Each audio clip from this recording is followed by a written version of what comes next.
maritime choke points like Hormuz to transboundary rivers like the Indus. It must prohibit the use of civilian water dependency as a coercive instrument.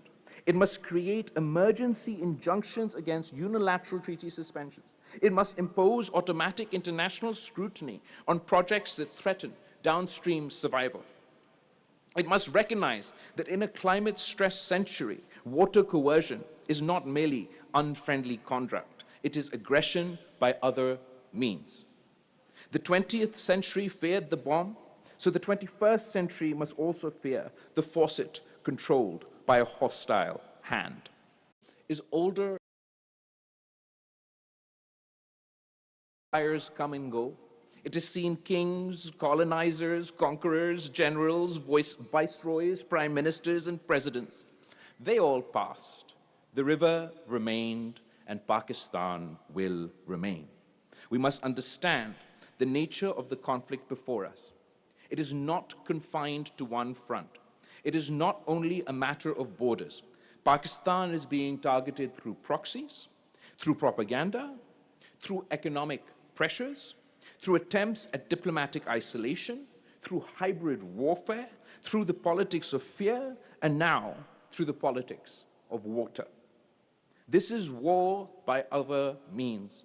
When a state seeks to isolate you, destabilize you, blame you, bleed you, then threaten the river that sustains your people, you are already in a war of national survival.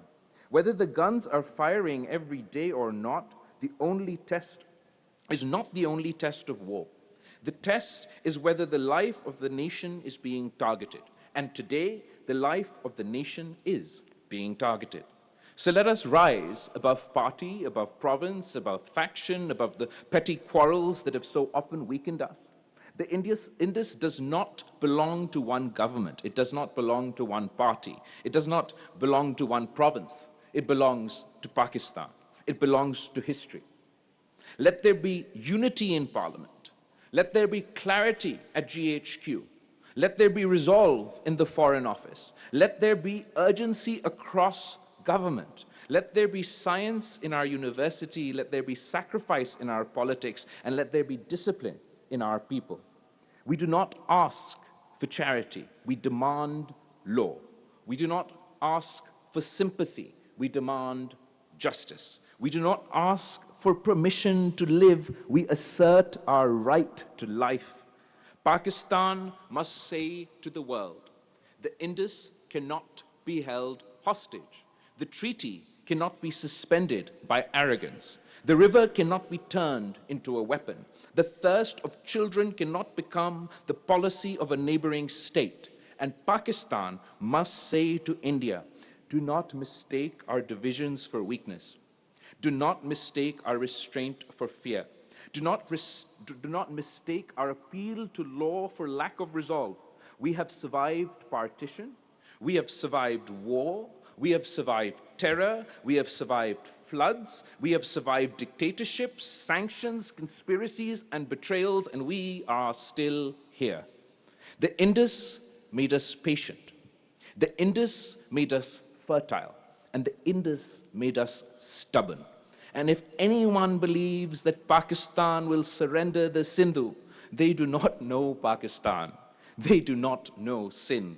They do not know Punjab. They do not know Balochistan. They do not know 𝗟𝗶𝘃𝗲. They do not know Kashmir or Gilgit-Baltistan. They do not know the people who have lived by these rivers for thousands and thousands of years. We want peace, but peace with dignity. We want dialogue, but dialogue under law. We want coexistence, but not submission. So from this seminar, from this city, from this moment, let a message go forth. Pakistan will defend its water, its people, its treaty, its sovereignty, and its future. The world should not pretend that the strangulation of the Indus is a technical dispute. It is in public literature on Pakistan's deterrence posture. Economic strangulation has long been treated as one of the gravest thresholds, and stopping the Indus has been understood as falling within this category. Therefore, when India weaponizes water, it is not merely violating a treaty, it is pushing South Asia towards the edge of strategic catastrophe. If we see an attack on our rivers as a military assault, we must respond militarily as well. Pakistan should escalate militarily at the tendering stage, mobilize at the construction stage, and proceed to conventional conflict. And if all else fails, our waters are truly cut off. The Indus is not negotiable. The Sindhu is not for surrender. Let the world understand the danger of what India has done.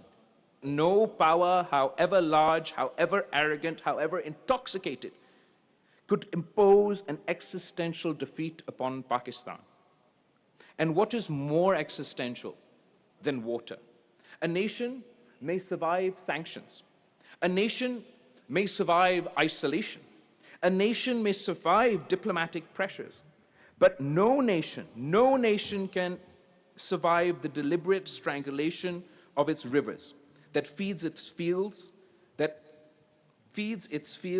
its children, and its future.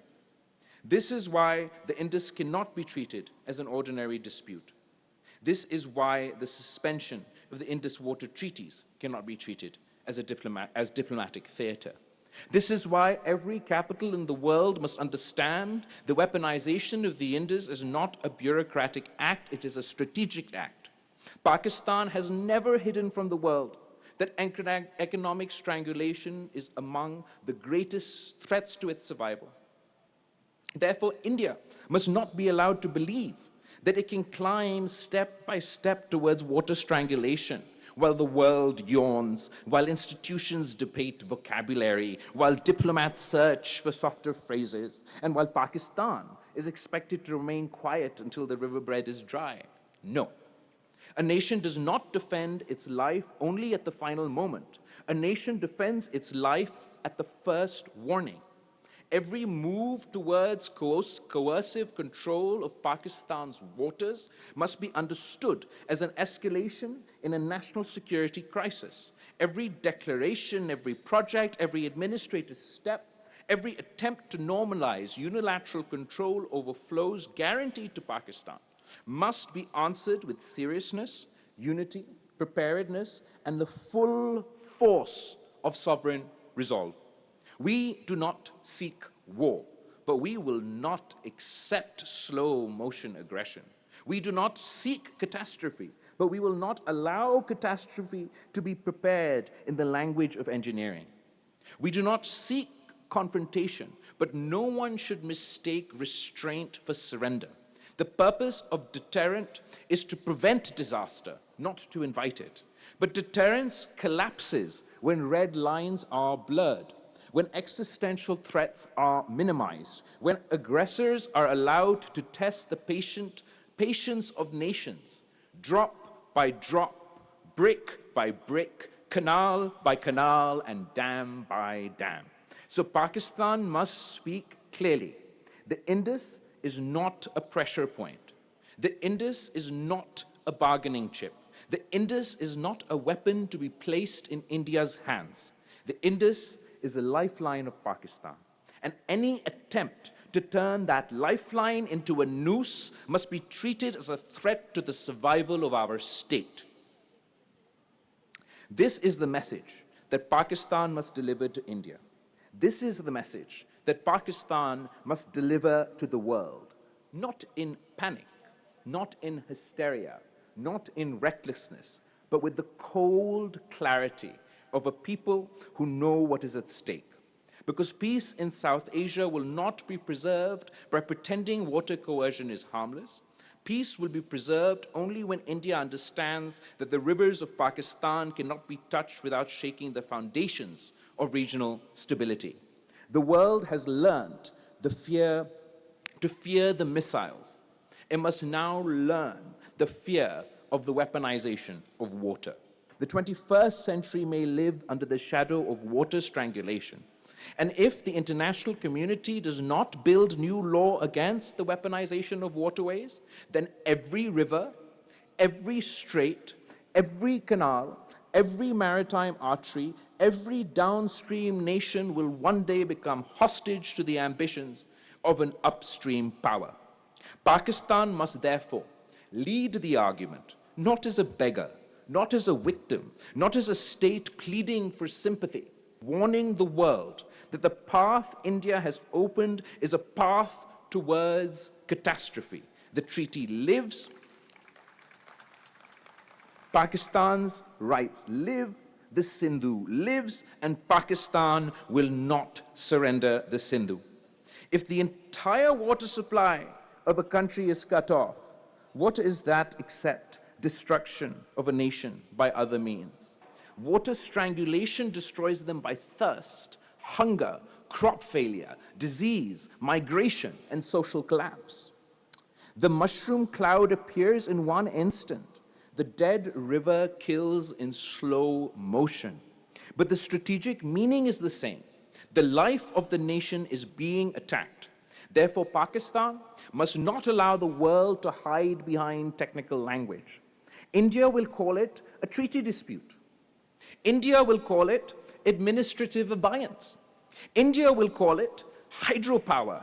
India will call it development. India will call it a canal, a tender, a study, a survey, an engineering decision. No. A tender is not merely a tender when it is attached to the strangulation of a people. A dam is not merely a dam when it is built on the throat of a nation. A canal is not merely a canal when it proposes to convert Pakistan's lifeline into India's lever of coercion. Pakistan has publicly described attempts to stop or divert its rightful use of water as an act of war. Then let us draw the necessary conclusion. If the final act, the cutting off of Pakistan's waters, is an existential assault, then the steps leading up to that final act cannot be treated as routine. The road to catastrophe is not innocent merely because the catastrophe has not yet arrived. The enemy does not become dangerous only when the last gate is shut. He becomes dangerous when he surveys the site, when he funds the design, awards the tender, pours the concrete, and normalizes the right to decide whether Pakistanis shall drink or not. A nation that waits until the riverbed is dry has waited too long. That is why Pakistan's response must be graduated, visible, and sovereign. India must be made to understand that there is no cost-free climb up the ladder of water coercion.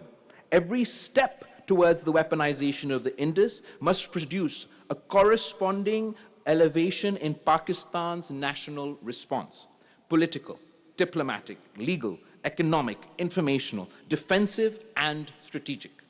We do not seek war, but we must recognize war when it is being prepared against us. It is reckless to tell India that it may keep advancing towards Pakistan's existential threshold while Pakistan remains confined to press releases and appeals for understanding.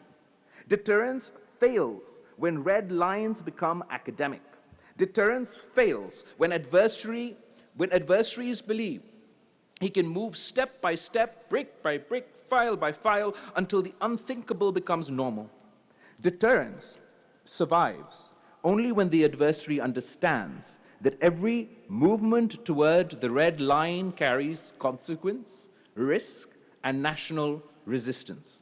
This is not a call for panic. This is a call for seriousness. This is not a call for adventurism. It is a call for clarity. This is not a call for Pakistan to abandon law. It is a call for Pakistan to make law, diplomacy, preparedness, and deterrence speak in one voice. India placed the Indus Waters Treaty in abeyance as part of Operation Sindhu.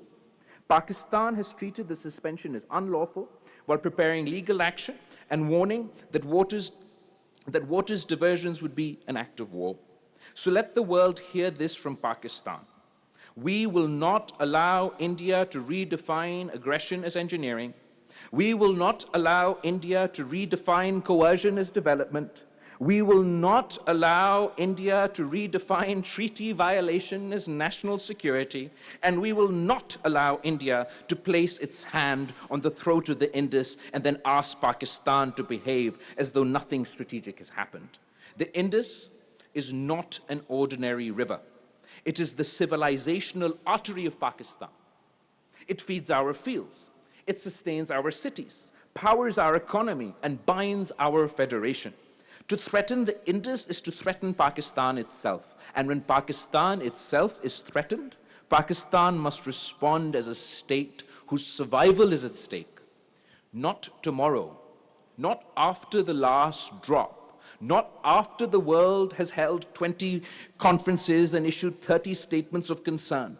Pakistan must respond at the beginning of escalation, because that is where deterrence either succeeds or dies. The message to India must be unmistakable. You cannot suspend the treaty and expect normal relations. You cannot prepare structures of coercion and expect strategic quiet. You cannot turn water into weapon and expect Pakistan to treat it as paperwork. You cannot march towards an existential threshold and demand that Pakistan remain diplomatically polite. The world has just seen what happens when a waterway becomes a weapon. The Strait of Hormuz is called an artery of the global economy because energy flows through it. The Indus is more than that. It is an artery of national survival. If the closure of Hormuz can shake markets, then the strangulation of the Indus can shake region. That is why the world needs new international law against the weaponization of water. Whether it is a strait, a canal, a river, or a basin, a waterway that sustains civilians must not be converted into a weapon. The law must recognize that in the age of climate stress, water aggression is as destabilizing as military aggression. Pakistan must lead that argument, but Pakistan must also understand that law without power is a petition. Power without law is chaos. We need both. We need the legal case, the diplomatic case, the humanitarian case, the climate case, and the deterrence case. Above all, we need national unity. The Indus belongs to the farmer of Sindh, the grower of Punjab, the worker of Karachi, the family of Balochistan, the mountains of Pakhtunkhwa, and is the future of every Pakistani child. We build resilience because Pakistan must be strong, not because India has the right to steal. We preserve water because our future demands wisdom, not because we accept blackmail. We prepare for scarcity, but we do not legitimize strangulation. The treaty lives, Pakistan's rights live, the Sindhu lives. And any state that imagines Pakistan will surrender the Sindhu has misunderstood our history, our politics, our people, and our resolve. We are a nation born of struggle. We have endured wars and sanctions and floods and terrorism and isolation and betrayal. We are still here. As long as the Sindhu flows through the body of Pakistan, Pakistan will not bow. Let no one misunderstand us. Pakistan's deterrence does not begin when the last drop has vanished. Deterrence begins when the adversary first moves towards the strangulation of a nation. If total water denial is an existential threat, then the path towards total water denial is not innocent. A survey, a tender, a canal, a dam, a diversion, a legal fiction called abeyance, each must be treated not as paperwork, but as movement towards that strategic threshold. Pakistan must make the world understand that the Indus is not a bargaining chip. It is the bloodstream of our republic. To threaten it is to threaten the survival of our state. And when survival is threatened, all instruments of national power become relevant. Diplomacy, law, economy, public mobilization, defense preparedness, and strategic deterrence. We are not discussing irrigation. We are discussing coercion. We are not discussing canals. We are discussing the deliberate manufacture of famine, migration, economic collapse, and national paralysis. A weaponized river can destroy a country in slow motion. The life of a people is under attack. Therefore, India must be told clearly, do not climb this ladder and imagine that Pakistan will remain at the bottom. Do not move brick by brick towards our strangulation and expect only memoranda from Islamabad. Do not mistake Pakistan's appeal for international law for strategic helplessness. We seek peace but not surrender. We seek law but not helplessness. We seek restraint but not national suicide. The Sindhu is not India's weapon.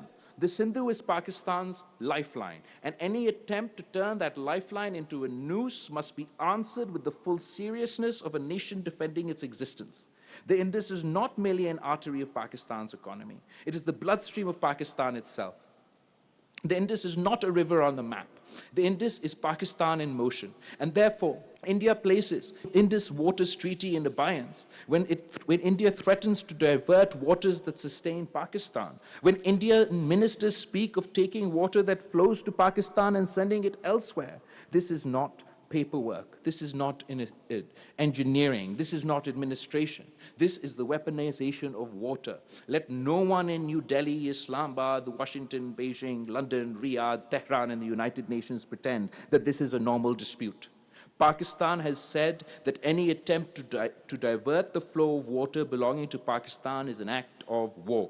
The phrase act of war must not be uttered casually, but once uttered, it must not be hollow. If water strangulation is an act of war, then steps towards water strangulation cannot be treated as acts of peace. If the final cutting off of Pakistan's water would be an existential assault, then the road to that assault is not innocent. The survey is not innocent. The tender is not innocent. The canal is not innocent. The dam is not innocent. The legal fiction of abeyance is not innocent. A noose does not become dangerous only when the neck is broken. It becomes dangerous when it is tied. Therefore, let us say clearly what others are afraid to say. To cut off the waters of Pakistan is to place Pakistan under strategic attack. If the life of the nation is under assault, then Pakistan cannot wait until the riverbed is dry before it wakes up. A state that waits for the last drop has already surrendered the first principle of deterrence. Deterrence is not a speech after defeat. Deterrence is a warning that prevents defeat. So the argument before Pakistan is simple. Every Indian step towards coercive control of Pakistan's waters must be treated as strategic escalation. Every legal fiction, every engineering project, every attempt to normalize unilateral power over Pakistan's lifeline must be answered by corresponding elevation and escalation in Pakistan's national security posture. Not hysteria, not adventurism, not empty shouting, but seriousness, visible seriousness, sovereign seriousness. India must not be allowed to climb the ladder of water coercion while Pakistan is kept at the bottom, issuing press releases. India must not be allowed to move brick by brick towards our strangulation where the world calls for restraint only from the victim. India must not be allowed to convert hydrology into hostility and then hide behind the vocabulary of development. A dam is not merely a dam when it is built on the throat of a nation. A canal is not merely a canal when it is designed to make a people thirsty. A treaty violation is not merely a treaty violation when the treaty protects the lifeline of more than 200 million people. Let the world hear this. Pakistan does not seek war, but Pakistan must recognize when war is being prepared against us. We do not seek confrontation, but we will not accept national suicide as the price of appearing reasonable. The international community must stop treating water aggression as a lesser form of aggression. Whether it is the Strait of Hormuz, the Suez Canal, the Panama Canal, the Nile, the Tigris, the Euphrates, or the Indus, waterways that sustain civilian life and global stability cannot be turned into weapons of coercion.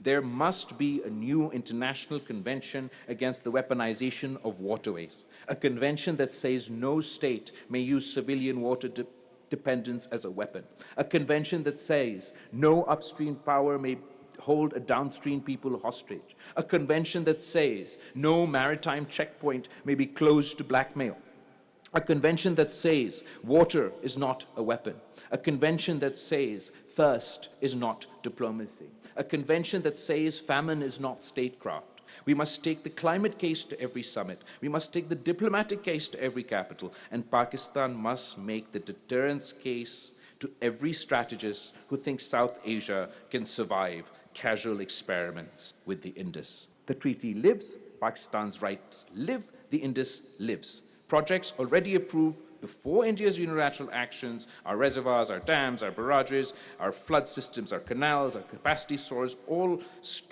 must be strengthened because Pakistan needs water security. We are strengthening Pakistan because we have a duty to survive. Resilience is not surrender. Preparedness is not acceptance. Conversion is not concession. Pakistan must prepare for scarcity without legitimizing strangulation. And let us be honest about the wider war being waged against Pakistan.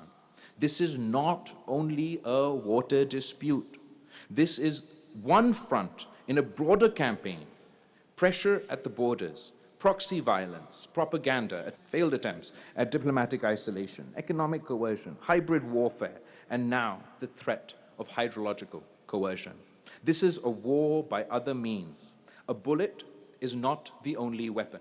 A blockade is a weapon, a sanction can be a weapon, a lie can be a weapon, a proxy can be a weapon, a river can be made into a weapon. And when the river is the Indus, the weapon is aimed at the heart of Pakistan. So let us rise above party, above province, above faction, above the smallness that has too often made Pakistan vulnerable. We do not ask for charity, we demand law. Pakistan was not created to accept thirst as our destiny. The Indus is older than both our flags. It has seen empires come and go. They have all passed. The river remains. Pakistan will remain. The Indus is not negotiable. The Sindhu is not for surrender. Marsu, Marsu, Sindhu na desu. Thank you.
Dr. Victor Gao, who's the Vice President, Center for China and Globalization, Beijing, and who's been honorably introduced already. Thank you very much. I'm very honored to come to Islamabad again to attend today's IW.